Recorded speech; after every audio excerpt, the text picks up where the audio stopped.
Tukisalia katika eneo la Magharibi, baadhi ya wakazi kutoka Samia Kaskazini, eneo bunge la Funyula, kaunti ya Busia, wamelalamikia kusalia nyuma kimaendeleo, wakilaumu serikali ya kaunti ya Busia chini ya uongozi wa Daktari Paul Otuoma na mbunge wa eneo hilo Oundo Mudenyo kwa kufeli kutekeleza miradi mbalimbali ya maendeleo walioahidi kufanya na kuwafanyia wenyeji katika eneo hilo.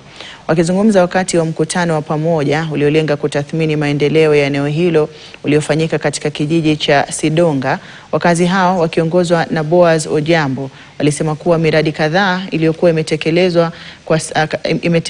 imetekelezwa eneo hilo ilibadilishwa na kupelekwa katika eneo la Samia Kusini bila kuwapatia maoni yao. Na vile vile viongozi hao wamelaumu kwa kubaguliwa kimaendeleo na wakitaka sasa Rais William Ruto kuingilia kati. Anachukua mambo ingekuwa North wanapeleka South kila kitu. Kwani South ndio Funyula constituency yote.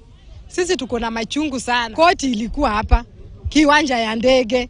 Tunashangaa kila kitu inachukuliwa ikipelekwa chini. Mbona? Kwani sisi sio wapiga kura?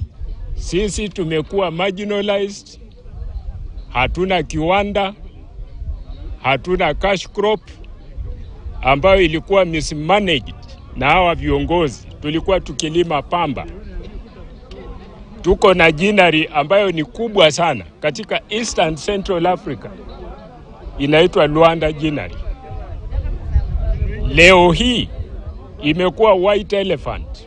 Ni kwa sababu viongozi walioko hawana nia nzuri na eneo hili la Samia North.